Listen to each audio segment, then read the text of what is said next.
ಇವತ್ತು ಯಾರ ಮನೆಯಲ್ಲಿ ಗ್ಯಾಸ್ ಸಿಲಿಂಡರ್ ಯೂಸ್ ಮಾಡ್ತಿಲ್ಲ ನೀವೇ ಹೇಳಿ. ನೀವು ಯೂಸ್ ಮಾಡ್ತಿರುವಂತ ಗ್ಯಾಸ್ ಸಿಲಿಂಡರ್ಗೆ 60 ರೂಪಾಯಿ ಎಕ್ಸ್ಟ್ರಾ ಕಟ್ಟೋದಿಕ್ಕೆ ಹೋಗ್ತಾ ಇದ್ದೀರಾ. ಯಾಕೆ ಅಂತಂದ್ರೆ ಅದು ಇಂಡೈರೆಕ್ಟ್ಲಿ ಎಫೆಕ್ಟ್ ಆಗ್ತಿರೋದು ಇರಾನ್, ಇಸ್ರೇಲ್ ಅಂಡ್ US ನಡುವೆ ನಡೀತಿರುವಂತ ವಾರ್ ಇಂದ.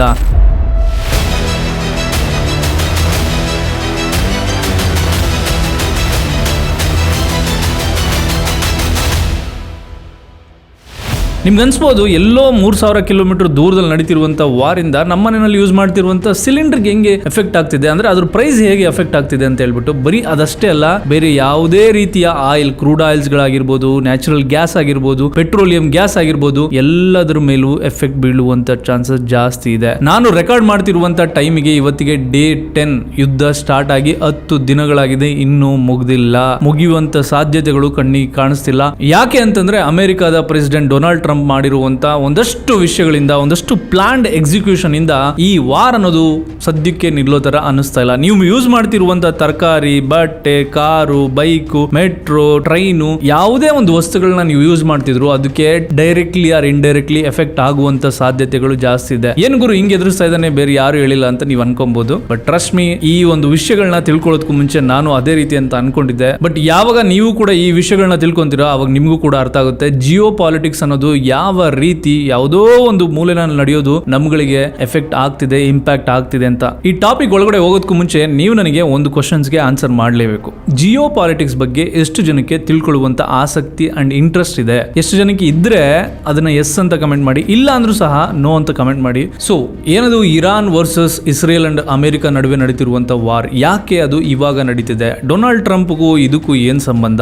ಇಸ್ರೇಲ್ ಯಾಕೆ ಇರಾನ್ ಮೇಲೆ ಅಟ್ಯಾಕ್ ಮಾಡ್ತಿದೆ? ಇಸ್ರೇಲ್ ಇರಾನ್ ಮಧ್ಯೆ ಏನೋ ಒಂದು ಯುದ್ಧ ನಡೆಯೋದಕ್ಕೆ ಅಮೆರಿಕ ಏನಕ್ಕೆ ಸಪೋರ್ಟ್ ಮಾಡ್ತಿದೆ? ಇರಾನ್ ಮೇಲೆ ಇವರು ಈ ರೀತಿ ಅಟ್ಯಾಕ್ ಮಾಡೋದ್ರಿಂದ, ಫೈಟ್ ಮಾಡೋದ್ರಿಂದ ಏನು ಅವರಿಗೆ ಉಪಯೋಗ? ಈ ಎಲ್ಲಾ ವಿಚಾರಗಳನ್ನ, ಎಸ್ಪೆಷಲಿ ಅದರಿಂದ ಆಗ್ತಿರುವಂತ ಇಂಪ್ಯಾಕ್ಟ್, ಒಬ್ಬ ಕಾಮನ್ ಪೀಪಲ್ ಗಳಿಗೆ ಆಗ್ತಿರುವಂತ ಇಂಪ್ಯಾಕ್ಟ್ ಬಗ್ಗೆ, ಅಂಡ್ ಇದು ಈ ಯುದ್ಧ ಇದೇ ಟೈಮ್ ಆಗೋದಕ್ಕೂ, ಎಪ್ಸ್ಟೀನ್ ಫೈಲ್ ನ ನ್ಯೂಸ್ ಇದ್ದಿದ್ದಕ್ಕೂ ಏನಾದ್ರೂ ಒಂದು ಸಂಬಂಧ ಇದೆಯಾ? ಡೊನಾಲ್ಡ್ ಟ್ರಂಪ್ ಯಾಕೆ ಇತ್ತೀಚೆಗೆ ಈ ರೀತಿ ಆಡ್ತಾ ಇದ್ದಾರೆ? ಈ ಎಲ್ಲಾ ಒಂದಷ್ಟು ವಿಷಯಗಳನ್ನ ಅಂಡ್ ಡೇ 1 ಇಂದ ಇವತ್ತಿನವರೆಗೂ ಏನೇನು ನಡೆದಿದೆ ಎಲ್ಲಾ ಬೆಳವಣಿಗೆಗಳನ್ನ ನಾನು ಈ ವಿಡಿಯೋದಲ್ಲಿ ಡಿಸ್ಕಸ್ ಮಾಡೋದಕ್ಕೆ ಹೋಗ್ತಾ ಇದೆ. ಈ ವಿಡಿಯೋಗೆ ನೀವೇನಾದ್ರೂ ಹೊಸಬರಾಗಿದ್ರೆ ಸಬ್ಸ್ಕ್ರೈಬ್ ಮಾಡ್ಕೊಳ್ಳಿ. ನಮ್ಮ ಸುತ್ತಮುತ್ತ ನಡೀತಿರುವಂಥ ಟ್ರೆಂಡಿಂಗ್ ಟಾಪಿಕ್ಗಳನ್ನ ನಿಮಗೆ ಅರ್ಥ ಆಗೋ ರೀತಿ ತಿಳಿಸುವಂಥ ಪ್ರಯತ್ನ ನಂದು. So let's get into Iran versus Israel and America war. ನಿಮಗೆ ಗೊತ್ತಾ, ಒಂದು ದೇಶ ತಾನು ಪವರ್ಫುಲ್ ಅಂತ ರೆಪ್ರೆಸೆಂಟ್ ಮಾಡ್ಕೊಳ್ಳೋದಕ್ಕೆ ಅದರ ಹತ್ರ ಇರುವಂಥ ವಜ್ರ, ಚಿನ್ನ, ಇದು ದುಡ್ಡು, ಇದನ್ನ ತೋರಿಸ್ಕೊಂಡು ಇವಾಗ ಪವರ್ಫುಲ್ ಅಂತ ರೆಪ್ರೆಸೆಂಟ್ ಮಾಡ್ಕೊಳ್ಳೋದಿಲ್ಲ. ಆ ಒಂದು ದೇಶ ತಾನು ಪವರ್ಫುಲ್ ಅಂತ ರೆಪ್ರೆಸೆಂಟ್ ಮಾಡ್ಕೊಳ್ಳೋದಕ್ಕೆ ಒಂದು ಎಕ್ಸಾಂಪಲ್ ಸೆಟ್ ಮಾಡಬೇಕಾಗಿರೋದೇನೆಂದ್ರೆ ಅದು ನ್ಯೂಕ್ಲಿಯರ್ ಬಾಂಬ್. ನ್ಯೂಕ್ಲಿಯರ್ ಬಾಂಬ್ ಇರುವಂಥ ಅಷ್ಟು ದೇಶಗಳು ಒಂದು ಇಂಡಿಪೆಂಡೆನ್ಸ್ನ ತಗೊಂಡಿದ್ದಾವೆ. ಯಾವುದೇ ಒಂದು ಕಂಟ್ರಿ ಅವ್ರ ಮೇಲೆ ಯುದ್ಧ ಮಾಡೋದಕ್ಕೆ ಬಂದರೆ ಸಿಂಪಲ್, ಆ ಒಂದು ಕೋಪದಲ್ಲಿ ಏನು ಬೇಕಾದರೂ ಮಾಡಿಬಿಡ್ಬೋದು. ಅಕಸ್ಮಾತ್ ಅವ್ರು ಏನಾದರೂ ಲಾಂಚ್ ಮಾಡಿದ್ರೆ ಓಲ್ ನೇಷನ್ ಬಿಡಿ, ಅಕ್ಕಪಕ್ಕ ಇರುವಂಥ ನೇಷನ್ಗಳ ಮೇಲೆ ಕೂಡ ಎಫೆಕ್ಟ್ ಆಗುತ್ತೆ. ಸೊ ನಿಮಗೆ ಗೊತ್ತು, America, Russia, China, India, Pakistan, Israel, ಈ ಎಲ್ಲಾ ಕಂಟ್ರಿಗಳ ಹತ್ರ ನ್ಯೂಕ್ಲಿಯರ್ ವೆಪನ್ ಇದೆ ಅಂತ ಹೇಳ್ಬಿಟ್ಟು. ಹಾಗಿದ್ಮೇಲೆ ಈಗ ಅಮೆರಿಕದ ಹತ್ರ ಇದೆ ಅಂದಮೇಲೆ ಬೇರೆ ಎಲ್ಲ ದೇಶಗಳು ಯಾಕೆ ಡೆವಲಪ್ ಮಾಡ್ತಾ ಇಲ್ಲ, ಯಾಕೆ ಎಕ್ಸ್ಪೆರಿಮೆಂಟ್ ಮಾಡಿ ಕಂಡುಹಿಡಿತಾ ಇಲ್ಲ ಅಂತ ಹೇಳ್ಬಿಟ್ಟು ನೀವು ಕ್ವಶನ್ ಕೇಳ್ಬೋದು. ಇಲ್ಲೇ ಇರೋದು ಮ್ಯಾಟ್ರು. ಅಕಸ್ಮಾತ್ ಕೆಲವು ಕಂಟ್ರಿಗಳು, ಎಸ್ಪೆಷಲಿ ಅನ್ಕಂಟ್ರೋಲ್ಡ್ ಅಂದ್ರೇನು, ಅಮೆರಿಕದ ಜೊತೆಗೆ ಕೆಲವು ಒಪ್ಪಂದಗಳಲ್ಲಿ ಕಂಟ್ರೋಲ್ ಇಲ್ಲದೆ ಇರುವಂಥ ದೇಶಗಳೇನಾದರೂ ಈ ನ್ಯೂಕ್ಲಿಯರ್ ವೆಪನ್ನ ಕಂಡುಹಿಡಿದು ಬಿಟ್ರೆ ಅಮೆರಿಕದ ಅಗೇನ್ಸ್ಟ್ ಕೂಡ ಫೈಟ್ ಮಾಡುವಂಥ ಸಾಧ್ಯತೆ ಇದೆ. It is a threat to the whole world ಅನ್ನುವಂಥ ಒಂದು ಕಾನ್ಸೆಪ್ಟ್ ಅಲ್ಲಿ ನ್ಯೂಕ್ಲಿಯರ್ ವೆಪನ್ನ ರೆಡಿ ಮಾಡೋದಕ್ಕೆ ಯಾವುದೇ ಒಂದಷ್ಟು ಮೆಟೀರಿಯಲ್ ಇದೆ ನೋಡಿ, ಯುರೇನಿಯಂನಿಂದ ಹಿಡಿದು ಯಾವುದೇ ಒಂದಷ್ಟು ಮೆಟೀರಿಯಲ್ಗಳನ್ನ ಪ್ರಪಂಚದ ಯಾವುದೇ ಮೂಲೆಯಲ್ಲಿ ಯಾರೇ ಖರೀದಿ ಮಾಡಿದ್ರು ಸಹ ಅಮೆರಿಕಗೆ ಗೊತ್ತಾಗ್ಬಿಡುತ್ತೆ. ಸೊ ಏನಾಗುತ್ತೆ, ಜನವರಿ 2026ರಲ್ಲಿ ಇರಾನ್ ಅಲ್ಲಿ ಒಂದು ಪಬ್ಲಿಕ್ ಪ್ರೊಟೆಸ್ಟ್ ನಡೆಯುತ್ತೆ. ಪಬ್ಲಿಕ್ ಪ್ರೊಟೆಸ್ಟ್ ಅದು ಒಂದು ಇಸ್ಲಾಮಿಕ್ ಒಂದು ರೆವಲ್ಯೂಷನ್ ಅಲ್ಲೇ ಒಂದು one of the biggest protest ಅಂತ ಒಂದು ನ್ಯೂಸ್ ಇದೆ. ಅದ್ರ ಹಿಂದೆನೂ ಕೂಡ ಈ US ಕೈವಾಡ ಇದೆ ಅನ್ನುವಂಥ ಒಂದು ಮಾಹಿತಿ ಇದೆ. ಜನವರಿನಲ್ಲಿ ಯಾವಾಗ ಪ್ರೊಟೆಸ್ಟ್ ನಡೆಯುತ್ತೆ ಅವಾಗ ಸಾವಿರಾರು ಮಂದಿ ಸಾಯ್ತಾರೆ ಅನ್ನುವಂಥ ಒಂದು ಮಾಹಿತಿ ಇದೆ. ಆ ಒಂದು ಪ್ರೊಟೆಸ್ಟ್ ಏನ್ ಮಾಡುತ್ತೆ, ಇರಾನ್ ನ ಪೊಲಿಟಿಕಲಿ ವೀಕ್ ಮಾಡ್ಬಿಡುತ್ತೆ. ಇವಾಗ ನೀವೇ ಯೋಚನೆ ಮಾಡಿ, ನೇಪಾಳಲ್ಲಿ ಒಂದು ಪ್ರೊಟೆಸ್ಟ್ ಆಯ್ತು, ಪ್ರೊಟೆಸ್ಟ್ ಆದ್ಮೇಲೆ ಅಲ್ಲಿರುವಂತ ಪಬ್ಲಿಕ್ ತುಂಬಾ ರೊಚ್ಚಿಗೆದ್ದು ಅಲ್ಲಿರುವಂತ ಅಂದ್ರೆ ಲೈಕ್ ಎಲ್ಲ ಪೊಲಿಟಿಷಿಯನ್ಸ್ಗಳ ಮೇಲೆ ಅಟ್ಯಾಕ್ ಮಾಡಿದ್ರು. ಪೊಲಿಟಿಷಿಯನ್ಸ್ಗಳು ಕೆಳಗೆ ಬಿದ್ರು. ಅದಾದ್ಮೇಲೆ ಈಗ ಮತ್ತೆ ಒಂದ್ಸಲ ಎಲೆಕ್ಷನ್ ನಡೆದು 36 ವರ್ಷದ ವ್ಯಕ್ತಿ ಪ್ರೈಮ್ ಮಿನಿಸ್ಟರ್ ಆಗಿದ್ದಾನೆ ಅಂದ್ರೆ ನೀವು ಥಿಂಕ್ ಮಾಡಿ. ಸೊ ಅದೇ ರೀತಿ ಯಾವಾಗ ಇರಾನ್ ಅಲ್ಲಿ ಪ್ರೊಟೆಸ್ಟ್ ಆಗುತ್ತೋ ಅವಾಗ ಪೊಲಿಟಿಕಲ್ ಪಾರ್ಟಿ ಮೇಲೆ ಪ್ರೆಷರ್ ಬೀಳುತ್ತೆ, ಅದು ವೀಕ್ ಆಗ್ತಾ ಹೋಗುತ್ತೆ. ಯಾವಾಗ ಪೊಲಿಟಿಕಲಿ ಅವರು ವೀಕ್ ಆಗ್ತಾರೋ ಆ ಒಂದು ಸನ್ನಿವೇಶ ಅಂಡ್ ಆಲ್ಸೋ ಎರಡನೇ ಸನ್ನಿವೇಶ ಯಾವ ರೀತಿ ಕ್ರಿಯೇಟ್ ಮಾಡ್ಕೊಳ್ಳುತ್ತೆ US ಅಂದ್ರೆ, US ಮತ್ತೆ ಇರಾನ್ ಮಧ್ಯೆ ಒಂದು ನ್ಯೂಕ್ಲಿಯರ್ ಯಾವುದೋ ಒಂದು ಒಪ್ಪಂದ ಇರುತ್ತೆ. ಆ ಒಪ್ಪಂದದಲ್ಲಿ ಈ ಡಿಪ್ಲೊಮ್ಯಾಟ್ಸ್ಗಳು ಹೊರಗಡೆ ಬಂದು ಒಂದಷ್ಟು ಅನೌನ್ಸ್ಮೆಂಟ್ ಮಾಡಬೇಕು. ಓಕೆ, ಒಪ್ಪಂದ ಆಗಿದೆ. ಯಾವ ರೀತಿ ಒಪ್ಪಂದಗಳು ಮಾಡ್ಕೊಂತಾರೆ ಅಂದ್ರೆ, ಈಗ ಅಮೆರಿಕದ ಹತ್ರ ಈ ನ್ಯೂಕ್ಲಿಯರ್ ವೆಪನ್ ಇದೆ. ಅಕಸ್ಮಾತ್ ಇವರಿಬ್ರು ಮಧ್ಯೆ ಒಪ್ಪಂದ ಆಯಿತು ಅಂದ್ರೆ, ಇರಾನ್ ಮೇಲೆ ಯಾರಾದರೂ ನ್ಯೂಕ್ಲಿಯರ್ ವೆಪನ್ ಆಗಲಿ ಬೇರೆ ಯಾವುದೇ ವೆಪನ್ ಇಟ್ಕೊಂಡು ದಾಳಿ ಮಾಡೋದಕ್ಕೆ ಅಂತ ಇರಾನ್ ಮೇಲೆ ಬಂದ್ರೆ, ಅವಾಗ ಇರಾನಿಗೆ ಸಪೋರ್ಟಿವ್ ಆಗಿ ಅಮೆರಿಕ ಬರುತ್ತೆ, ಬಂದು ನಿಲ್ಲುತ್ತೆ ಅನ್ನೋ ರೀತಿ ಒಂದಷ್ಟು ಒಪ್ಪಂದಗಳನ್ನ ಮಾಡ್ಕೊಂತಾರೆ. ಈಗ ಜಪಾನ್ ಕೂಡ ಅದೇ ರೀತಿ ನ್ಯೂಕ್ಲಿಯರ್ ಒಪ್ಪಂದಗಳನ್ನ ಮಾಡ್ಕೊಂಡಿದೆ. ಅದು ನ್ಯೂಕ್ಲಿಯರ್ ವೆಪನ್ ಇದುವರೆಗೂ ಡೆವಲಪ್ ಮಾಡಿಲ್ಲ. ಈ ಒಂದು ಒಪ್ಪಂದ ಆದ ಮೇಲೆ ಏನಾಗುತ್ತೆ, ಯಾವುದೇ ಕಾರಣಕ್ಕೂ ಇರಾನ್ ನ್ಯೂಕ್ಲಿಯರ್ ರಿಲೇಟೆಡ್ ಯಾವುದೇ ಒಂದು ಡೆವಲಪ್ಮೆಂಟ್ಗಳನ್ನ ಮಾಡುವ ಹಾಗಿಲ್ಲ. To maintain peace, to balance peace ಅಂತ ಒಂದು ಒಪ್ಪಂದ ಆಗುತ್ತೆ. ಬಟ್ ಇಲ್ಲೇನಾಗುತ್ತೆ, ಅಮೆರಿಕ 100% ಕನ್ಫರ್ಮೇಷನ್ ಕೊಡೋದಿಲ್ಲ ಒಪ್ಪಂದ ಆಗಿದೆ ಅಂತ ಹೇಳ್ಬಿಟ್ಟು, ಇರಾನ್ ಕೂಡ 100% ಕನ್ಫರ್ಮೇಷನ್ ಕೊಡೋದಿಲ್ಲ ಒಪ್ಪಂದ ಆಗಿದೆ ಅಂತ ಹೇಳ್ಬಿಟ್ಟು. ಸೊ ದಟ್ ಮೀನ್ಸ್ ಇವರಿಬ್ರು ಮಧ್ಯೆ ಒಪ್ಪಂದ ಆಗಿರೋದಿಲ್ಲ ಅಫಿಷಿಯಲಿ. ಸೊ ಅಂಡ್ ಆಲ್ಸೋ ಇನ್ನೊಂದು ವಿಷಯ ಅಮೆರಿಕಾಗೆ ಏನು ಗೊತ್ತಾಗುತ್ತೆ ಅಂದರೆ, ಇರಾನ್ ಕದ್ದು ಮುಚ್ಚಿ ಈ ನ್ಯೂಕ್ಲಿಯರ್ ವೆಪನ್ನ ಡೆವಲಪ್ ಮಾಡ್ತಿದೆ. ಆಲ್ಮೋಸ್ಟ್ 60% ಡೆವಲಪ್ ಮಾಡಿಬಿಟ್ಟಿದೆ. ಅಕಸ್ಮಾತ್ ಅವ್ರು ಏನಾದರೂ 90%ವರೆಗೂ ರೀಚ್ ಆದರು ಅಂದರೆ ಅವ್ರನ್ನ ಕಂಟ್ರೋಲ್ ಮಾಡೋದಕ್ಕೆ ಆಗೋದೇ ಇಲ್ಲ. ಅದೇ ಕಾರಣಕ್ಕೆ this is the right time, ಅವರು ನಮ್ಮ ಮೇಲೆ ಅಟ್ಯಾಕ್ ಮಾಡೋದಕ್ಕೂ ಮುಂಚೆ ನಾನು ಅವ್ರ ಮೇಲೆ ಅಟ್ಯಾಕ್ ಮಾಡಿದೆ ಅಂತ ಒಂದು ಸ್ಟೇಟ್ಮೆಂಟ್ನ ಕೊಡ್ತಾರೆ. ಯಾವಾಗ ಇವರು ನ್ಯೂಕ್ಲಿಯರ್ ವೆಪನ್ನ ರೆಡಿ ಮಾಡ್ತಾ ಇದ್ದಾರೆ ಅಂತ ಈಗ ಅಮೆರಿಕದವ್ರಿಗೆ ಗೊತ್ತಾಗುತ್ತೋ, ಅದಾದಮೇಲೆ ಇರಾನ್ ಮೇಲೆ ಅಟ್ಯಾಕ್ ಮಾಡ್ತಾರೆ. ಇರಾನ್ ಮೇಲೆ ಅಟ್ಯಾಕ್ ಮಾಡೋದನ್ನ ಕೂಡ ಯಾವ ರೀತಿ ಪ್ಲಾನ್ ಮಾಡ್ಕೊತಾರೆ ಅಂದರೆ, ಅಮೆರಿಕ ಯಾವುದೇ ಒಂದು ಕಂಟ್ರಿ ಮೇಲೆ ಅಟ್ಯಾಕ್ ಮಾಡಬೇಕು ಅಂದ್ರೆ ಅದೇನ್ ಮಾಡುತ್ತೆ, ನೈಬರ್ ಕಂಟ್ರೀಸ್ಗಳ ಜೊತೆಗೆ ಒಂದು ಒಪ್ಪಂದಗಳನ್ನ ಮಾಡ್ಕೊಂಡ್ಬಿಟ್ಟು ಅವ್ರದ್ದೊಂದು ಮಿಲಿಟರಿ ಬೇಸ್ನ ಅಲ್ಲಿ ಕ್ರಿಯೇಟ್ ಮಾಡ್ಕೊಳ್ಳುತ್ತೆ. ಅಂದ್ರೆ US ಇಂದ ಹೋಗ್ಬಿಟ್ಟು ಮಿಲಿಟರಿ ಬೇಸ್ನ ಕ್ರಿಯೇಟ್ ಮಾಡ್ಕೊಂಡು ಅಲ್ಲಿ ಏನೇನು ಬೇಕು, ವೆಪನ್ಸ್ಗಳು ಫೈಟ್ ಮಾಡೋದಕ್ಕೆ ಏನೇನು ಬೇಕು ಎಲ್ಲವನ್ನ ತಗೊಂಡೋಗಿ ಡಿಪ್ಲಾಯ್ ಮಾಡಿಕೊಂಡು ಅವ್ರದ್ದೊಂದು ಬೇಸ್ಗಳನ್ನ ಕ್ರಿಯೇಟ್ ಮಾಡಿಕೊಂಡು, ಸೊ ಆ ಒಂದು ಯಾವ ಒಂದು ಟಾರ್ಗೆಟೆಡ್ ಕಂಟ್ರಿ ಮೇಲೆ ಅಟ್ಯಾಕ್ ಮಾಡೋದಕ್ಕೆ ಪ್ಲಾನ್ ಮಾಡಿಕೊಂಡು ರೆಡಿಯಾಗಿ ನಿಂತಿರುತ್ತೆ. ಅದೇ ರೀತಿ ಈ ಗಲ್ಫ್ ಕಂಟ್ರೀಸ್ಗಳಲ್ಲಿ ಅಮೆರಿಕ ಏನು ಮಾಡಿದೆ, ಒಂದು ಬೇಸ್ಗಳನ್ನ ಕ್ರಿಯೇಟ್ ಮಾಡಿ ಅಲ್ಲಿ ಸೋಲ್ಜರ್ಸ್ಗಳನ್ನ ಡಿಪ್ಲಾಯ್ ಮಾಡಿ ಅಲ್ಲಿ ಮೆಟೀರಿಯಲ್ಸ್ಗಳನ್ನ ರೆಡಿ ಮಾಡಿ ಇಟ್ಕೊಂಡು ಇರಾನ್ ಮೇಲೆ ಅಟ್ಯಾಕ್ ಮಾಡಬೇಕು ಅಂತ ಪ್ಲಾನ್ ಮಾಡ್ಕೊಂಡಿದೆ. ಅದಕ್ಕೋಸ್ಕರನೇ ಈ ಫೆಬ್ರವರಿನಲ್ಲಿ ಯಾವಾಗ ಇವ್ರಿಗೆ ಒಂದು ಪೊಲಿಟಿಕಲಿ ವೀಕ್ ಆಗಿದೆ ಒಂದು ಕಂಟ್ರಿ, ಅಂಡ್ ಆಲ್ಸೋ ಅಲ್ಲಿ ಒಂದು ಎಕನಾಮಿ ಬೀಳ್ತಾ ಹೋಗ್ತಿದೆ, ಅಲ್ಲಿ ಇರುವಂಥ ಇಸ್ಲಾಮಿಕ್ ರೆವಲ್ಯೂಷನ್ ಅಷ್ಟೊಂದು ಚಾಲೆಂಜಿಂಗ್ ಆಗಿಲ್ಲ, ಸೊ ಅವ್ರನ್ನ ವೀಕ್ ಅಂತ ಕನ್ಸಿಡರ್ ಮಾಡಿ ಈ ಅಮೆರಿಕ ಏನು ಮಾಡುತ್ತೆ, ಅಟ್ಯಾಕ್ ಮಾಡೋದಕ್ಕೆ ಇಸ್ರೇಲ್ ಜೊತೆಗೆ ಕೈಗೂಡಿಸಿ ಇಸ್ರೇಲ್ ಅಮೆರಿಕ ಎರಡೂ ಸೇರಿಕೊಂಡು ಇರಾನ್ ಮೇಲೆ ಅಟ್ಯಾಕ್ ಮಾಡ್ತಾರೆ. ಇರಾನ್ ಮೇಲೆ ಅಟ್ಯಾಕ್ ಮಾಡೋದಕ್ಕೂ ಮುಂಚೆ ಇಸ್ರೇಲ್ಗೆ ಅಂತ ಹೇಳ್ಬಿಟ್ಟು ನಮ್ಮ ಪ್ರೈಮ್ ಮಿನಿಸ್ಟರ್ ಮೋದಿ ಹೋಗಿ ಬಂದಿರ್ತಾರೆ. ನೀವು ನೋಡಿದ್ರೆ ಒಂದು 4-5 ಡೇಸ್ ಮುಂಚೆ ಅಷ್ಟೇ ನ್ಯೂಸ್ ಬಂದಿರುತ್ತೆ. ಅದಾದ ನಂತರನೇ ಎಕ್ಸಾಕ್ಟ್ಲಿ ಫೆಬ್ರವರಿ 28ನೇ ತಾರೀಕು ಸುಮಾರು ರಾತ್ರಿ 2 ಗಂಟೆಗೆ ಅಟ್ಯಾಕ್ ಆಗಿದೆ ಅಂತ ಒಂದು ಮಾಹಿತಿ ಇದೆ. ಇವರು ಏರ್ ಮಿಸೈಲ್ನ ಎಲ್ಲಿಗೆ ಲಾಂಚ್ ಮಾಡ್ತಾರೆ ಅಂದರೆ, ಅಲ್ಲಿ ಇರಾನ್ನ ಸುಪ್ರೀಂ ಲೀಡರ್ ಇದ್ದಾನಲ್ಲ, ಆ ಸುಪ್ರೀಂ ಲೀಡರ್ ಎಲ್ಲಿದ್ದಾನೆ, ಆ ಸುಪ್ರೀಂ ಲೀಡರ್ ಜೊತೆಗೆ ಅಲ್ಲಿರುವಂಥ ಒಂದಷ್ಟು ಹೈಲಿ ಪವರ್ಫುಲ್ ಡಿಪ್ಲೊಮ್ಯಾಟ್ಸ್ಗಳು, ಅಂದರೆ ಈಗ ಒಂದು ಏರ್ ಆಗಿರ್ಬೋದು, ನೇವಿ ಆಗಿರ್ಬೋದು, ಮತ್ತು ಮಿಲಿಟರಿ ಆಗಿರ್ಬೋದು, ಅದಕ್ಕೆ ಒಂದಷ್ಟು ಲೀಡರ್ಸ್ಗಳು ಇರ್ತಾರಲ್ಲ, ಆ ಲೀಡರ್ಸ್ಗಳೆಲ್ಲ ಒಂದೇ ಜಾಗದಲ್ಲಿ ಇದ್ದಾರೆ ಅಂತ ಹೇಳ್ಬಿಟ್ಟು ಇವ್ರಿಗೆ ಗೊತ್ತಾಗುತ್ತೆ. ಯಾರಿಗೆ? ಇಸ್ರೇಲ್ ಆ್ಯಂಡ್ ಅಮೇರಿಕ ಎರಡೂ ಕೂಡ ಕನ್ಫರ್ಮ್ ಮಾಡುತ್ತೆ. ಅದೊಂದು ದೊಡ್ಡ ಥಿಯರಿ ಇದೆ, ಏನಂದರೆ ಇರಾನಲ್ಲಿರುವಂಥ ಒಂದು ಟ್ರಾಫಿಕ್ ಸಿಸ್ಟಮಲ್ಲಿ ಅಳವಡಿಸಿರುವಂಥ ಕ್ಯಾಮ್ರಾಗಳನ್ನು ಹ್ಯಾಕ್ ಮಾಡಿ ಆ ವೆಹಿಕಲ್ಗಳ ಮೂವ್ಮೆಂಟ್ಗಳು ಯಾವಾಗ ಎಲ್ಲೋಗುತ್ತೆ, ಯಾವ ಟೈಮಿಗೆ ಬರುತ್ತೆ, ಯಾವ ಟೈಮಿಗೆ ಹೋಗುತ್ತೆ, ಯಾವ ವೆಹಿಕಲ್ ಯೂಸ್ ಮಾಡ್ತಾರೆ, ಅವ್ರ ಜೊತೆಗೆ ಆ ಲೀಡರ್ಸ್ಗಳ ಜೊತೆಗೆ ಎಷ್ಟು ವೆಹಿಕಲ್ಗಳು ಬರ್ತದೆ, ಅವ್ರಗಳ ಜೊತೆಗೆ ಯಾರ್ಯಾರು ಓಡಾಡ್ತಾರೆ, ಪ್ರತಿಯೊಂದು ಡೇಟಾವನ್ನು ಕಲೆಕ್ಟ್ ಮಾಡಿಕೊಂಡು ಆ ಡೇಟಾವನ್ನು ಎಲ್ಲಿಗೆ ಫೀಡ್ ಮಾಡಿದ್ದಾರೆ ಗೊತ್ತಾ? AI feed ಮಾಡಿದಾರಂತೆ.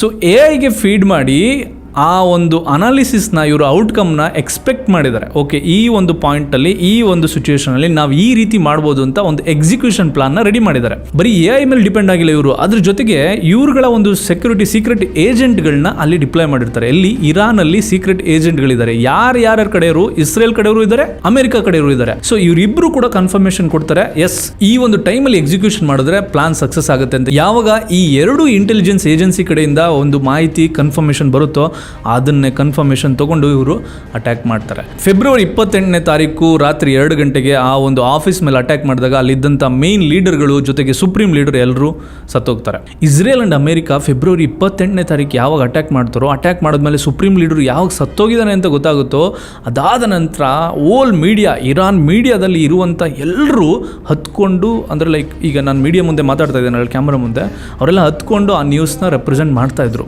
ಅವಾಗ ಈಗ ಯು ಎಸ್ ಯಾವಾಗಲೂ ಒಂದು ಯಾವುದೇ ಒಂದು ಕಂಟ್ರಿನ ವೀಕ್ ಮಾಡಬೇಕು, ಅದ್ರ ಮೇಲೆ ಅಟ್ಯಾಕ್ ಮಾಡಬೇಕು ಅಂದರೆ ಸಖತ್ ಅಂದರೆ ಲೈಕ್ ನೆಕ್ಸ್ಟ್ ಲೆವೆಲ್ ಪ್ಲಾನಿಂಗ್ ಮಾಡ್ಕೊತಾರೆ. ಹಾಗಂತ ಹೇಳ್ಬಿಟ್ಟು ಇರಾನ್ ಏನು ವೀಕ್ ಇದೆ ಅಂತ ಹೇಳೋಕ್ಕಾಗಲ್ಲ. ಇರಾನಲ್ಲಿ ಎಕನಾಮಿಕಲಿ ವೀಕ್ ಇದ್ದಾರೆ, ಬಟ್ ಅಲ್ಲಿರುವಂಥ ಒಂದು ಸೆಕ್ಯೂರಿಟಿ ಸಿಸ್ಟಮ್ ಎಲ್ಲ ಚೆನ್ನಾಗಿದೆ. ಇಸ್ರೇಲ್ ಏನು ಕಮ್ಮಿ ಇಲ್ಲ. ಇಸ್ರೇಲು ನೀವು ಗೂಗಲ್ ಮ್ಯಾಪಲ್ಲಿ ಹೋಗಿ ಸರ್ಚ್ ಮಾಡಿದ್ರೆ ಅದು ಕಾಣೋದಿಲ್ಲ. ಇಸ್ರೇಲ್ ಎಷ್ಟು ಚಿಕ್ಕದಂದರೆ ನಮ್ಮ ಕರ್ನಾಟಕದ 1/8 ಭಾಗ ಎಷ್ಟಾಗುತ್ತೋ ಅಷ್ಟೇ ಇದೆ. ಆ್ಯಂಡ್ ಅದರಲ್ಲಿರುವಂಥ ಪಾಪ್ಯುಲೇಷನ್ನು 1,10,00,000 ಜನ ಅಷ್ಟೇ ಇದ್ದಾರೆ. ಅಷ್ಟು ಚಿಕ್ಕ ಕಂಟ್ರಿ ಆದ್ರೂ ಸಹ ಇಂಥ ದೊಡ್ಡ ಇರಾನ್ನ ಎದುರಾಕೊಳ್ಳುವಂಥ ಶಕ್ತಿ ಅವರಿಗೆ ಹೇಗೆ ಬಂತು ಅಂತ ನೀವು ಕೇಳೋದಾದರೆ ಬ್ಯಾಕ್ ಬೋನ್ ಆಗಿರೋದು ಅಮೇರಿಕಾ. ಸೊ ಇವರು ಈಗ ಇರಾನ್ ಮೇಲೆ ಯಾಕೆ ಪ್ಲಾನ್ ಮಾಡ್ಕೊಂಡಿದ್ದಾರೆ ಎಕ್ಸಿಕ್ಯೂಷನ್ ಅಂತಂದರೆ, ಒಂದು ನ್ಯೂಕ್ಲಿಯರ್ ವೆಪನ್ನ ರೆಡಿ ಮಾಡ್ತಾ ಇದ್ದಾರೆ. ರೆಡಿ ಮಾಡಿದ್ರೆ ಅವರು ನಮ್ಮ ಕಂಟ್ರೋಲ್ ಇರಲ್ಲ. ನಮ್ಮ ಕಂಟ್ರೋಲ್ ಇರಲ್ಲ ಅಂದರೆ ಯಾವಾಗ ಬೇಕಾದರೂ ಆಪೋಸಿಟ್ ಅವ್ರಿಗೆ ಯಾರ ಮೇಲೆ ದ್ವೇಷ ಇದೆ ಅವ್ರ ಮೇಲೆ ಅಟ್ಯಾಕ್ ಮಾಡ್ಬೋದು ಅನ್ನುವಂಥ ಒಂದು ಮೇನ್ ರೀಸನ್. ಎರಡನೇ ರೀಸನ್ ಏನಂದರೆ, ಇರಾನ್ ಹತ್ರ ಇರುವಂಥ ಕ್ರೂಡ್ ಆಯಿಲ್ ಆ್ಯಂಡ್ ಆಲ್ಸೋ ಅವರು ಇರಾನ್ನ ಕಂಟ್ರೋಲಿಗೆ ತೊಗೊಂಡು ಇರಾನಿಯನ್ ಪೀಪಲ್ಗೆ ಜಸ್ಟಿಸ್ ಕೊಡಬೇಕು ಅನ್ನುವಂಥ ಒಂದು ರೀಸನ್ನ ಇವತ್ತಿಗೂ ಡೊನಾಲ್ಡ್ ಟ್ರಂಪ್ ಹೇಳ್ತಾರೆ. ಆದರೆ ಅವರ ಒಂದು ಸೀಕ್ವೆನ್ಸ್ ಆಫ್ ಅಟ್ಯಾಕ್ಸ್ನ ನೀವು ನೋಡ್ತಾ ಹೋದರೆ, ಡೇ 1ನಲ್ಲಿ ಅವ್ರು ಏನು ಮಾಡಿದ್ರು, ಡೇ 2ನಲ್ಲಿ ಏನು ಮಾಡಿದ್ರು, ಡೇ 3ನಲ್ಲಿ ಏನು ಮಾಡಿದ್ರು, ಅದನ್ನೆಲ್ಲ ನೀವು ನೋಡ್ತಾ ಹೋದರೆ ಅವರು ಪ್ಲಾನ್ ಮಾಡ್ಕೊಂಡು ಅಟ್ಯಾಕ್ ಮಾಡ್ತಿರೋದು ಅಲ್ಲಿರುವಂಥ ಜನಗಳಿಗೆ ಏನೋ ಒಂದು ಸಹಾಯ ಮಾಡಬೇಕು ಅನ್ನೋದು ರೀಸನ್ ಅಂತೂ ಯಾರಿಗೂ ಕಣ್ಣಿಗೂ ಕಾಣಿಸ್ತಾ ಇಲ್ಲ. ಯಾಕೆ ಅಂತಂದರೆ ಅಲ್ಲಿರುವಂಥ ಒಂದು ಸ್ಕೂಲ್ ಮೇಲೆ ಅಟ್ಯಾಕ್ ನಡೆದಿದೆ. ಅಲ್ಲಿ ಸುಮಾರು 160 ಜನ ಏನೋ ಸ್ಕೂಲ್ ಸ್ಟೂಡೆಂಟ್ಸ್ಗಳು ಸತ್ತೋಗಿದ್ದಾರೆ. ಅದನ್ನು ಯಾರೋ ಒಬ್ಬರು ಸ್ಪೆಸಿಫಿಕ್ಕಾಗಿ ಡೊನಾಲ್ಡ್ ಟ್ರಂಪ್ನ ಕ್ವಶನ್ ಕೇಳಿದಾಗ, ನಾವು ಅಟ್ಯಾಕ್ ಮಾಡಿರೋದಲ್ಲ, ಅದು ಇರಾನ್ ಅವರೇ ಅಟ್ಯಾಕ್ ಮಾಡ್ಕೊಂಡಿರೋದು ಅಂತ ಹೇಳಿದ್ದಾರೆ ಸ್ಟೇಟ್ಮೆಂಟು. ಅದಿನ್ನೂ ಎಕ್ಸಾಕ್ಟಾಗಿ ಪ್ರೂವ್ ಆಗಿಲ್ಲ ಅದು ಇರಾನ್ ಅವರ ಅಥವಾ US ಅವರ ಅಂತ ಹೇಳ್ಬಿಟ್ಟು. ಅದು ಇವತ್ತಿಲ್ಲ ನಾಳೆ ಆಚೆಗೆ ಖಂಡಿತ ಬಂದೇ ಬರುತ್ತೆ. ಆವಾಗ ಇಡೀ ಪ್ರಪಂಚ ಯಾರನ್ನ ಯಾವ ರೀತಿ ನೋಡುತ್ತೆ ಅಂತ ಅದೊಂದು ದೃಷ್ಟಿಕೋನ ಖಂಡಿತ ಬದಲಾಗುತ್ತೆ. ಸೊ ಇವಾಗ ಇರಾನ್ ಮೇಲೇನೋ ಅಟ್ಯಾಕ್ ಮಾಡಿಬಿಟ್ರು. ಇರಾನು ಕೌಂಟರ್ ಸ್ಟ್ರೈಕ್ ಮಾಡಬೇಕಲ್ಲ. ಕೌಂಟರ್ ಸ್ಟ್ರೈಕ್ ಮಾಡೋದಕ್ಕೆ ಅವ್ರು ಯಾವ ರೀತಿ ಪ್ಲಾನ್ ಮಾಡ್ಕೊತಾರೆ ಅಂದರೆ, ಅವ್ರಿಗೆ ಗೊತ್ತಿರುತ್ತೆ ಈ ಗಲ್ಫ್ ಕಂಟ್ರಿಗಳಲ್ಲಿ ಆಲ್ರೆಡಿ US ಬಂದು ಒಂದು ಬೇಸ್ನ ಸೆಟ್ ಮಾಡ್ಕೊಂಡ್ಬಿಟ್ಟಿದೆ.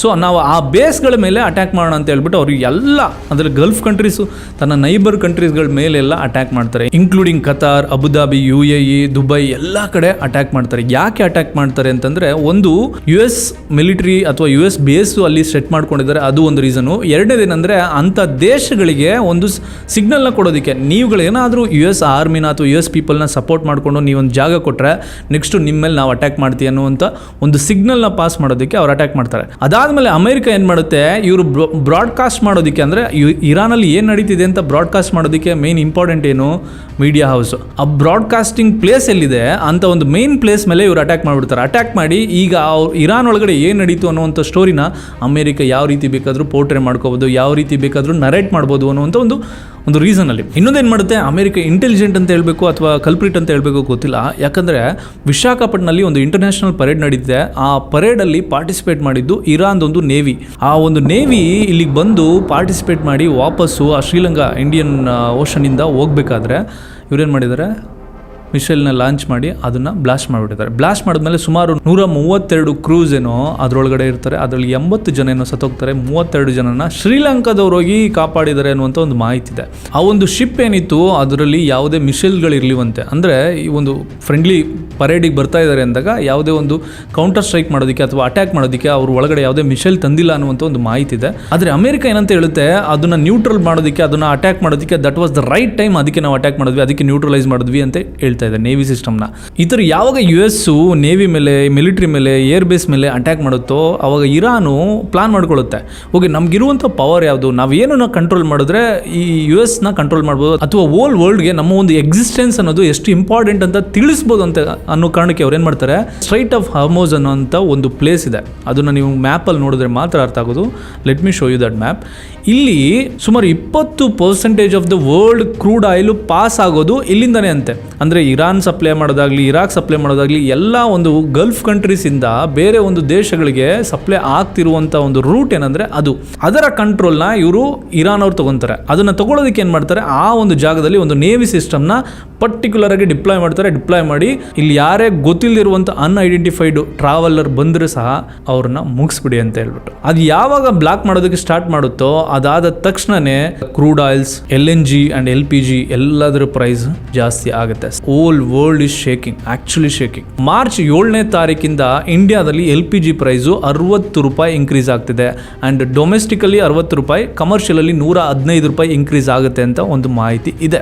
ಆ ಒಂದು ಮಾಹಿತಿನ LPG ಗ್ಯಾಸ್ ಸಿಸ್ಟಮ್ ಯಾರ್ಯಾರು ಪ್ರೊವೈಡ್ ಮಾಡ್ತಾ ಇದ್ದಾರೆ ಅವ್ರುಗಳು ಯಾರು ಮಾಹಿತಿ ಕೊಟ್ಟಿಲ್ಲ. ಇದೊಂದು ನ್ಯೂಸ್. ಆ್ಯಂಡ್ ಆಲ್ಸೋ ನನಗೊಂದು ಮೆಸೇಜ್ ಬರುತ್ತೆ. ನಾನು 2ನೇ ತಾರೀಕು ಈ HP ಗ್ಯಾಸ್ ಇದೆ ನಮ್ಮದು, HP ಗ್ಯಾಸ್ನ ಬುಕ್ ಮಾಡಿದ್ದೀನಿ. ಅದಾದಮೇಲೆ ನನಗೊಂದು ಮೆಸೇಜ್ ಬರುತ್ತೆ, ಈಗ ಗ್ಯಾಸ್ ಪ್ರೈಸ್ ಜಾಸ್ತಿ ಆಗಿದೆ, ಆ ಒಂದು ಜಾಸ್ತಿ ಆಗಿರುವಂಥ ಪ್ರೈಸ್ನ ನಾವು ಯಾವಾಗ ಡೆಲಿವರಿ ಕೊಡೋದಕ್ಕೆ ಬರ್ತೀವಿ ಆವಾಗ ನಾವು ಕಲೆಕ್ಟ್ ಮಾಡ್ತೀವಿ ಅಂತ ಹೇಳಿದ್ದಾರೆ. ನಾನು ಮಾರ್ಚ್ 2ನೇ ತಾರೀಕು ಬುಕ್ ಮಾಡಿ ಇವತ್ತು ಮಾರ್ಚ್ 9ನೇ ತಾರೀಕು ನಾನು ರೆಕಾರ್ಡ್ ಮಾಡ್ತಾ ಇರೋದು. ಬಟ್ ಆದ್ರೂ ಸಹ ಇನ್ನೂ ಗ್ಯಾಸ್ ಡೆಲಿವರಿ ಆಗಿಲ್ಲ.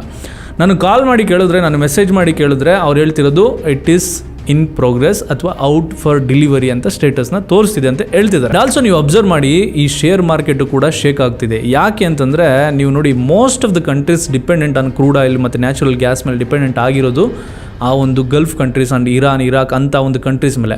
ಆ ಒಂದಷ್ಟು ಕಂಟ್ರೀಸ್ಗಳನ್ನು ಇವರು ಶೇಕ್ ಮಾಡ್ತಿದ್ದಾರೆ ಅಂದಾಗ ಅವ್ರು ಹೆಂಗೆ ಸಪ್ಲೈ ಮಾಡ್ತಾರೆ, ಆ ಸಪ್ಲೈ ಮಾಡೋದಕ್ಕೆ ಅಸಾಧ್ಯ. ಆ್ಯಂಡ್ ಆಲ್ಸೋ ಇನ್ನೊಂದು ಸೀಕ್ರೆಟ್ ಪಾಯಿಂಟ್ ಗೊತ್ತಾ, ಇಂಡಿಯಾದಲ್ಲಿ ಪೆಟ್ರೋಲು ಡೀಸೆಲ್ ಬೆಲೆ ರೈಸ್ ಆಗುತ್ತೆ ಅಂತ ಎಲ್ಲರೂ ಹೋಗ್ಬಿಟ್ಟು ಪೆಟ್ರೋಲ್ ಬಂಕಲ್ಲಿ ಮತ್ತು ಡೀಸೆಲ್ ಎಲ್ಲ ಹಾಕ್ಸ್ಕೊತಾ ಇದ್ರು. ಇಂಡಿಯಾದಲ್ಲಿ 50 ದಿನಗಳ ತನಕ ಒಂದು ಶೇಖರಣೆಯನ್ನು ಇಟ್ಟಿದ್ದಾರೆ, ಅಂದರೆ ಸ್ಟೋರೇಜ್ನ ಇಟ್ಟಿದ್ದಾರೆ ಅಂತ, ರಿಸರ್ವೇರ್ ಇಟ್ಟಿದ್ದಾನೆ ಪೆಟ್ರೋಲು ಮತ್ತು ಡೀಸೆಲ್ನ. ಬಟ್ ಆದರೆ LPGನ ಯಾವುದೇ ರಿಸರ್ವ್ಸ್ ಇಟ್ಟಿಲ್ವಂತೆ. ಒಂದು ದಿನ ಅಂದರೆ ಬರೀ 2 ದಿನ ಅವ್ರೇನಾದರೂ ಕಟ್ ಡೌನ್ ಮಾಡಿದ್ರೆ ಇಂಡಿಯಾದಲ್ಲಿ ಶಾರ್ಟೇಜ್ ಆಗುತ್ತೆ. ಅದಕ್ಕೆ ಕಾರಣಕ್ಕೆ ಒಂದು ಡೆಲಿವರಿ ಈಗ ಬೇಗ ಆಗ್ತಿಲ್ಲ. ನಾನು ಮೊದಲೆಲ್ಲ ಬುಕ್ ಮಾಡಿ 1 ಆರ್ 2 ಡೇಸ್ಗೆ ಬಂದ್ಬಿಡ್ತಿತ್ತು. ಬಟ್ ಇವಾಗ 7 ದಿನ ಆದ್ರೂ ಸಹ ಇನ್ನೂ ಡೆಲಿವರಿ ಆಗಿಲ್ಲ. ನಿಮಗೂ ಕೂಡ ಇದೇ ಎಕ್ಸ್ಪೀರಿಯನ್ಸ್ ಆಗಿದ್ದರೆ ಎಸ್ ಅಂತ ಕಮೆಂಟ್ ಮಾಡಿ. So coming back to the story, ಇವಾಗ ಏನಾಗುತ್ತೆ, ಇಸ್ರೇಲ್, US ಆ್ಯಂಡ್ ಇರಾನ್ ಮೇಲೆ ದಾಳಿ ಮಾಡ್ತಾನೆ ಇದೆ. ಈಗ ನಾನು ರೆಕಾರ್ಡ್ ಮಾಡೋದಕ್ಕೂ ಮುಂಚೆ ಇವತ್ತಿನ ದಿನಗಳಲ್ಲಿ ಒಂದು ಲೇಟೆಸ್ಟ್ ನ್ಯೂಸ್ ಏನಂದರೆ, ಅವ್ರೇನು ಮಾಡಿದ್ದಾರೆ, ಮೇನ್ ರಿಸರ್ವೈರ್ ಏನಿದೆ ಕ್ರೂಡ್ ಆಯಿಲ್ನ ಎಲ್ಲಿ ಸ್ಟೋರೇಜ್ ಮಾಡ್ಕೊಂಡಿರ್ತಾರಲ್ಲ ಇರಾನು, ಅಂಥದ್ರ ಮೇಲೆ ಅಟ್ಯಾಕ್ ಮಾಡಿಬಿಟ್ಟಿದ್ದಾರೆ. ಅಟ್ಯಾಕ್ ಮಾಡಿದ್ದಕ್ಕೆ ಅದು ಯಾವ ರೀತಿ ಬ್ಲಾಸ್ಟ್ ಆಗಿದೆ ಅಂದರೆ, ಇಟ್ಸ್ ಲೈಕ್ ನಿಮ್ಗೆ ಅನಿಸ್ಬೋದು ಯಾವುದೋ ಒಂದು AI ವಿಡಿಯೋ ಇಲ್ಲಿ ಯಾವುದೋ ಒಂದು ಮೂವಿ ಅಂತ ಅನಿಸ್ಬೋದು. ಬಟ್ ಆದರೆ ಆ್ಯಕ್ಚುಲಿ ಬ್ಲಾಸ್ಟ್ ಆಗಿದೆ. ಬ್ಲಾಸ್ಟ್ ಆಗಿ ನೆಕ್ಸ್ಟ್ ಡೇಗೆ whole Iran is clouded with the black, ಅಂದರೆ ಅವರಿಗೆ ಆಕಾಶನೇ ಕಾಣ್ತಿಲ್ಲ. ಆ್ಯಂಡ್ ಆಲ್ಸೋ ಇನ್ನೊಂದು ನೆಗೆಟಿವ್ ಪಾಯಿಂಟ್ ಏನಂದರೆ, ಇರಾನಲ್ಲಿ ಇವಾಗ ಮಳೆ ಆಗ್ತಿದೆ. ಆ ಮಳೆಯಿಂದ ನೀರು ಬೀಳ್ತಿಲ್ಲ, ಆ ಮಳೆಯಿಂದ ಆಯಿಲ್ ಬೀಳ್ತಿದೆ. ಯಾಕಂದರೆ ಹಿಂದಿನ ದಿನ ಅವರು ಬ್ಲಾಸ್ಟ್ ಮಾಡಿದಂಥ ಆ ರಿಸರ್ವ್ ಟ್ಯಾಂಕು ಬ್ಲಾಸ್ಟ್ ಆಗಿ ಫುಲ್ಲು ಕ್ಲೌಡ್ ಫಾರ್ಮ್ ಆಗಿಬಿಟ್ಟಿತ್ತು. ಆ ಕ್ಲೌಡ್ ಫಾರ್ಮ್ ಆಗಿದ್ದು ಮಳೆ ರೀತಿ ಕೆಳಗೆ ಬೀಳ್ತಿದೆ. ಆ್ಯಂಡ್ ಆಲ್ಸೋ ಅದು ವೆರಿ ಇಂಜೂರಿಯಸ್ ಟು ಹೆಲ್ತ್. ಇವಾಗ ಅಲ್ಲಿ ಇರಾನಲ್ಲಿರುವಂಥ, ಎಸ್ಪೆಷಲಿ ಆ ಟೆಹರಾನಲ್ಲಿ ಅಟ್ಯಾಕ್ ಆಗಿದೆಯಲ್ಲ, ಅಲ್ಲಿರುವಂಥ ಸಿಟಿಸನ್ಗೆ ಅವರೊಂದು ನೋಟಿಸ್ ಕೊಟ್ಟಿದ್ದಾರಂತೆ, ಯಾರು ಮನೆ ಬಿಟ್ಟು ಆಚೆಗೆ ಬರಬೇಡಿ, ಅಕಸ್ಮಾತ್ ಬಂದ್ರೂ ಸಹ ಮಾಸ್ಕ್ಗಳನ್ನ ಯೂಸ್ ಮಾಡ್ಕೊಳ್ಳಿ ಅಂತ ಹೇಳ್ಬಿಟ್ಟು. ಅದೇನಾದರೂ ಸ್ಕಿನ್ ಮೇಲೆ ಬಿದ್ದರೆ ಸ್ಕಿನ್ ಅಲರ್ಜಿ ಆಗುವಂಥ ಚಾನ್ಸಸ್ ಇದೆ. It is very injurious to health. ಇಲ್ಲಿ ಇನ್ನೊಂದು ವಿಷಯ ನಾನು ರೈಸ್ ಮಾಡಲೇಬೇಕು. ಇರಾನ್ ಸುಪ್ರೀಂ ಲೀಡರ್ ಸತ್ತಾಗ ಇರಾನಲ್ಲಿ 2 ಥರ ಒಂದು ಸೆಲೆಬ್ರೇಷನ್ ಆಗುತ್ತೆ, ಇನ್ನೊಂದು ದುಃಖವನ್ನು ತೋಡ್ಕೊತಾರೆ. ಬಟ್ ಅವರು ಸತ್ತಾಗ ನಮ್ಮ ದೇಶದಲ್ಲಿರೋರು ಪ್ರೊಟೆಸ್ಟ್ ಮಾಡೋದೇನು, ರ್ಯಾಲಿ ಮಾಡೋದೇನು, ಒಂದು ಕಡೆ ಹೋಗ್ಬಿಟ್ಟು ವಾಯ್ಸ್ ರೈಸ್ ಮಾಡೋದೇನು, ಅಳೋದೇನು, ಸೋಷಿಯಲ್ ಮೀಡಿಯಾಗೆ ಬಂದು ಅವರ ನೋವನ್ನು ತೋಡ್ಕೊಳ್ಳೋದೇನು, what is happening? Big question mark. ಇದು ಬಿಗ್ ಕ್ವಶನ್ ಮಾರ್ಕ್. ಇವಾಗ ಇರಾನಲ್ಲಿ ಸುಪ್ರೀಂ ಲೀಡರ್ ಸತ್ತೋಗ್ಬಿಟ್ಟಿದ್ದಾರೆ. ಆದರೆ ಸುಪ್ರೀಂ ಲೀಡರ್ ಜಾಗಕ್ಕೆ ಮತ್ತೊಬ್ಬರನ್ನ ಕೂರಿಸಿದ್ದಾರೆ, ಅವರ ಮಗನನ್ನೇ. ಅದು ಮುಜ್ತಬಾ ಖಮೇನಿ. ಹೆಸರುಗಳು ಹೇಳೋದು ಸ್ವಲ್ಪ ಕಷ್ಟನೇ, ನೋಡ್ಕೊಂಡು ಹೇಳ್ತಾ ಇದ್ದೀರಿ. ಆ ಮುಜ್ತಬಾ ಖಮೇನಿನ ಯಾಕೆ ಕೂರಿಸಿದ್ದಾರೆ ಅಂದರೆ, ಈಗ ಒಂದು ಅಲಿ ಖಮೇನಿ ಯಾರಿದ್ದ ಆ ವ್ಯಕ್ತಿಯ ಮಗನನ್ನೇ ಕೂರಿಸಿದ್ರೆ, so whole nation is supporting them. ಆ ಒಂದು ಸುಪ್ರೀಂ ಲೀಡರ್ ಯಾರಿದ್ದ ಆತನನ್ನು ಸಪೋರ್ಟ್ ಮಾಡ್ತಾ ಇದ್ದೀವಿ ಅನ್ನುವಂಥ ಒಂದು ರೆಪ್ರೆಸೆಂಟೇಷನ್ಗೆ, ಆ್ಯಂಡ್ ಆಲ್ಸೋ ಅಲ್ಲಿರುವಂಥ ಒಂದು ಸಿಸ್ಟಮ್ಮು ಬ್ರೇಕ್ ಆಗಿಲ್ಲ ಅಂತ ರೆಪ್ರೆಸೆಂಟ್ ಮಾಡ್ಕೊಳ್ಳೋದಕ್ಕೆ. ಯಾವಾಗ ಒಂದು ಪೊಲಿಟಿಕಲ್ ಸಿಸ್ಟಮ್ ಬ್ರೇಕ್ ಆಗಿದೆ ಅಂತ ಗೊತ್ತಾಗುತ್ತೆ, ಅವಾಗ ಆ ಒಂದು ವೀಕ್ನೆಸ್ಸು ಬೇರೆ ದೇಶಕ್ಕೆ ಗೊತ್ತಾದಾಗ ಅದನ್ನು ವೀಕ್ನೆಸ್ನ ಇವರು ಯುಟಿಲೈಸ್ ಮಾಡ್ಕೊತಾರೆ. ಸೊ ಅದೇ ಕಾರಣಕ್ಕೆ ಒಂದು ದೇಶದಲ್ಲಿ ಪೊಲಿಟಿಕಲ್ ಸಿಸ್ಟಮ್ ಎಷ್ಟು ಸ್ಟ್ರಾಂಗ್ ಆಗಿರುತ್ತೋ ಅಷ್ಟೇ ಸ್ಟ್ರಾಂಗ್ ಆಗಿ ಆ ದೇಶನೂ ಕೂಡ ಇರೋದಕ್ಕೆ ಸಾಧ್ಯತೆಗಳಿದೆ. ಸೊ ಇವಾಗ ನಿಮ್ಗೆ ಅರ್ಥ ಆಗಿರುತ್ತೆ ಯಾಕೆ ಗ್ಯಾಸ್ ಸಿಲಿಂಡರ್ ಪ್ರೈಸು ಜಾಸ್ತಿ ಆಗಿದೆ. ಮುಂದಿನ ದಿನಗಳಲ್ಲಿ ಪೆಟ್ರೋಲ್ ಪ್ರೈಸ್ ಜಾಸ್ತಿ ಆಗ್ಬೋದು, ಡೀಸೆಲ್ ಪ್ರೈಸ್ ಜಾಸ್ತಿ ಆಗ್ಬೋದು. ಪೆಟ್ರೋಲ್ ಆ್ಯಂಡ್ ಡೀಸೆಲ್ ಪ್ರೈಸ್ ಜಾಸ್ತಿ ಆದರೆ ಟ್ರಾನ್ಸ್ಪೋರ್ಟ್ ಪ್ರೈಸ್ ಜಾಸ್ತಿ ಆಗುತ್ತೆ, ಅಂದರೆ ನೀವು ಓಡಾಟ ಮಾಡೋದು ಜಾಸ್ತಿ ಆಗುತ್ತೆ. ಬರೀ ಟ್ರಾನ್ಸ್ಪೋರ್ಟ್ ಅಂದರೆ ನೀವು ಬಸ್ಸು ಕಾರುಗಳಿಗೆ ಪ್ರೈಸ್ ಜಾಸ್ತಿ ಆಗುತ್ತೆ ಅಂದ್ಕೊಂಡ್ರೆ ಇಲ್ಲ, ಗೂಡ್ಸ್ ಸಿಸ್ಟಮ್ ಏನಿರುತ್ತೆ ಅದು ಪ್ರೈಸ್ ಜಾಸ್ತಿ ಆಗುತ್ತೆ. And also LNG liquid natural gas ಏನಿತ್ತು ಅದನ್ನು ಈ ಪವರ್ ಜನ್ರೇಷನ್ಗೆ ಅಂತ ಹೇಳ್ಬಿಟ್ಟು ಯೂಸ್ ಮಾಡ್ತಾರೆ. ಆ ಪವರ್ ಜನ್ರೇಷನ್ಗೆ ಯೂಸ್ ಮಾಡೋದಕ್ಕೆ ಆ ಗ್ಯಾಸೇ ಸಿಕ್ಕಿಲ್ಲ ಅಂದರೆ ಪವರ್ ಜನ್ರೇಷನ್ ಆಗೋದಿಲ್ಲ. ಅಂದರೆ ಈಗ ಒಂದು ರಿಕ್ವೈರ್ಮೆಂಟ್ 50% ಇದೆ, ಆ 50% ಫುಲ್ಫಿಲ್ ಮಾಡೋಕ್ಕಾಗಿಲ್ಲ ಅಂದರೆ ನೆಕ್ಸ್ಟು ಪವರ್ ಕಟ್ಗಳಾಗ್ಬೋದು. ಆ್ಯಂಡ್ ಒಂದ್ರ ಬೆಲೆ ಜಾಸ್ತಿ ಆಯಿತು ಅಂದರೆ ನೀವು ಡೈಲಿ ಲೈಫ್ ಸ್ಟೈಲಲ್ಲಿ ಏನೇನು ಯೂಸ್ ಮಾಡ್ತೀರೋ ಪ್ರತಿಯೊಂದ್ರ ಬೆಲೆ ಮೇಲೆ ಇಂಪ್ಯಾಕ್ಟ್ ಆಗುತ್ತೆ. That's how the share market works. And also ಯಾರ್ಯಾರು ಶೇರ್ ಮಾರ್ಕೆಟಲ್ಲಿ ಆ್ಯಕ್ಟಿವ್ ಆಗಿ ಇನ್ವೆಸ್ಟ್ ಮಾಡೋದು ಇದನ್ನೆಲ್ಲ ಮಾಡ್ತಾ ಇದ್ದಾರೋ ಅವರಿಗೆ ಡೊನಾಲ್ಡ್ ಟ್ರಂಪ್ ಬಂದ ಮೇಲೆ ಒಂದು ನೈಟ್ ಮೇರ್ ಆಗಿಬಿಟ್ಟಿದೆ ಶೇರ್ ಮಾರ್ಕೆಟ್. ಯಾಕಂತಂದರೆ ಯಾವಾಗ ಮೇಲೆ ಹೋಗುತ್ತೆ ಯಾವಾಗ ಕೆಳಗೆ ಬರುತ್ತೆ ಅಂತ ಅವರು ಎಷ್ಟು ಎಕ್ಸ್ಪೀರಿಯನ್ಸ್ ಇದ್ರೂ ಸಹ ಪ್ರಿಡಿಕ್ಟೇ ಮಾಡೋಕ್ಕಾಗ್ತಿಲ್ಲ. ಇದ್ದಕ್ಕಿದ್ದಂತೆ ಒಂದ್ಸಲ ರೆವಲ್ಯೂಷನ್ ಆಗುತ್ತೆ, ಒಂದೇನೋ ಎಫೆಕ್ಟ್ ಆಗುತ್ತೆ, ಮತ್ತು ಅದು ಶೇರ್ ಮಾರ್ಕೆಟ್ ಬಿದ್ದೋಗ್ಬಿಡುತ್ತೆ. ಇದ್ದಕ್ಕಿದ್ದಂತೆ ಅಮೆರಿಕದ ಪ್ರೆಸಿಡೆಂಟು ಡೊನಾಲ್ಡ್ ಟ್ರಂಪ್ ಯಾರ ಮೇಲೂ ದಾಳಿ ಮಾಡಬೇಕು, ಯಾರನ್ನು ಎತ್ತಾಕೊಂಬರ್ಬೇಕು, ಏನೇನೋ ಪ್ಲಾನ್ ಮಾಡ್ಕೊತಾರೆ, ಅವಾಗ ಶೇರ್ ಮಾರ್ಕೆಟ್ ಬಿದ್ದೋಗ್ಬಿಡುತ್ತೆ. ಫಾರ್ ಎಕ್ಸಾಂಪಲ್ ವೆನೆಜುಲಾ ಅವ್ರ ಮೇಲೆ ದಾಳಿ ಮಾಡಿ ಅವ್ರನ್ನ ಎತ್ತಾಕೊಂಬಂದ್ರು, ಮಾರ್ಕೆಟ್ ಡೌನ್ ಆಯಿತು. ಮತ್ತು AI ಬಂತು, ರೆವಲ್ಯೂಷನ್, ಮತ್ತೆ ಮಾರ್ಕೆಟ್ ಡೌನ್ ಆಯಿತು. ಮತ್ತು ಅವ್ರು ಒಂದೇನೋ ಸ್ಟೇಟ್ಮೆಂಟ್ ಪಾಸ್ ಮಾಡ್ತಾರೆ, ಈ ಗೂಡ್ಸ್ ಆ್ಯಂಡ್ ಸರ್ವಿಸ್ ಮೇಲೆ ನಾನು ಇಷ್ಟು ಟ್ಯಾಕ್ಸ್ ಹಾಕ್ತೀನಿ ಅಂತ, ಮತ್ತೆ ಶೇರ್ ಮಾರ್ಕೆಟ್ ವೇರಿಯೇಷನ್ ಆಗುತ್ತೆ. ಸೊ ಅದೇ ರೀತಿ ಲೈಕ್ ಡೊನಾಲ್ಡ್ ಟ್ರಂಪ್ ಬಂದ ಮೇಲೆ ಶೇರ್ ಮಾರ್ಕೆಟ್ನ ಆತನ ಮಾತಿಗೆ ಕಂಟ್ರೋಲ್ ಹೋಗ್ಬಿಟ್ಟಿದೆ. ಅಂದರೆ like whole system is shaking, especially share market is shaking only because of that person ಅಂತ ಅನ್ನಿಸ್ತಿದೆ. ಇವಾಗ ಇರಾನ್ ಮೇಲೆ ಯಾವಾಗ ದಾಳಿ ಮಾಡೋದಕ್ಕೆ ಸ್ಟಾರ್ಟ್ ಮಾಡಿದ್ರು ಇವಾಗಲೂ ಕೂಡ ಬಿದ್ದೋಗ್ಬಿಟ್ಟಿದೆ ಶೇರ್ ಮಾರ್ಕೆಟು. ಸೊ ಕ್ರೂಡ್ ಆಯಿಲಿಂದ ಎಷ್ಟು ಕಂಟ್ರಿಗಳು ಡಿಪೆಂಡೆಂಟ್ ಆಗಿದೆ, ಅದರಿಂದ ಏನೇನು ಇಂಪ್ಯಾಕ್ಟ್ ಆಗುತ್ತೆ ಅನ್ನೋದು ತುಂಬಾ ಕ್ರಿಟಿಕಲ್ ಸಿಚುವೇಶನ್ ಇದು. ಈ ಒಂದು ಯುದ್ಧ 10 ದಿನ ನಡೆದಿರೋದಕ್ಕೆ ಈ ಒಂದು ಸಿಚುವೇಶನ್ ಬಂದಿದೆ. ಅದೇ ಒಂದು ಯುದ್ಧ ಕಂಟಿನ್ಯೂಸ್ ಆಗಿ ಆದರೆ ಮುಂದಿನ ದಿನಗಳಲ್ಲಿ ಇಂಡಿಯಾ ಮೇಲೆ ಯಾವ ರೀತಿ ಇಂಪ್ಯಾಕ್ಟ್ ಆಗ್ಬೋದು, ಅಂದರೆ ಓಲ್ ವರ್ಲ್ಡ್ಗೆ ಯಾವ ರೀತಿ ಇಂಪ್ಯಾಕ್ಟ್ ಆಗ್ಬೋದು, ಅದನ್ನು ನೀವು ಇಮ್ಯಾಜಿನ್ ಮಾಡ್ಕೊಳ್ಳೋದು ಕೂಡ ಆಗೋದಿಲ್ಲ. ಸದ್ಯಕ್ಕೆ ನಿಮ್ಮ ಪ್ರಕಾರ ಇಸ್ರೇಲ್, ಇರಾನ್ ಆ್ಯಂಡ್ US ಮಧ್ಯೆ ನಡೀತಿರುವಂಥ ಯುದ್ಧದಲ್ಲಿ ಯಾರು ಗೆಲ್ಬೋದು, ಯಾರು ಸೋಲ್ಬೋದು ಅಂತ ಈಸಿಲಿ ಪ್ರಿಡಿಕ್ಟ್ ಮಾಡ್ಬೋದು. ಬಟ್ ಮುಂದಿನ ದಿನಗಳಲ್ಲಿ ಏನಾಗ್ಬೋದು ಅದು ಗೊತ್ತಿಲ್ಲ. So let's see what will happen. And ಈ ವಿಡಿಯೋಗೆ ನೀವೇನಾದರೂ ಹೊಸಬರಾಗಿದ್ದರೆ ಸಬ್ಸ್ಕ್ರೈಬ್ ಮಾಡ್ಕೊಳ್ಳಿ. ನಮ್ಮ ಸುತ್ತಮುತ್ತ ನಡೀತಿರುವಂಥ ಟ್ರೆಂಡಿಂಗ್ ಟಾಪಿಕ್ಗಳನ್ನ ನಿಮಗೆ ಅರ್ಥ ಆಗೋ ರೀತಿ ತಿಳಿಸುವಂಥ ಪ್ರಯತ್ನ ನಂದು. ಮುಂದಿನ ದಿನಗಳಲ್ಲಿ ಡೈಲಿ ಅಪ್ಡೇಟ್ ಕೊಡೋದ್ರಿಂದ ನಿಮ್ಗಳಿಗೆ ಒಂದಷ್ಟು ನಾಲೆಡ್ಜ್ ಬೆಳೆಯುತ್ತೆ, ನಿಮ್ಗಳಿಗೆ ಒಂದಷ್ಟು ಯೂಸ್ಫುಲ್ ಆಗುತ್ತೆ ಅನ್ನೋ ಥರ ಇದ್ದಾಗ ಖಂಡಿತ ನಾನು ಅದ್ರ ಬಗ್ಗೆ ವಿಡಿಯೋನ ಮಾಡ್ತೀನಿ. ನೆಕ್ಸ್ಟ್ ವಿಡಿಯೋದಲ್ಲಿ ಸಿಗೋಣ. ಅಲ್ಲಿವರೆಗೂ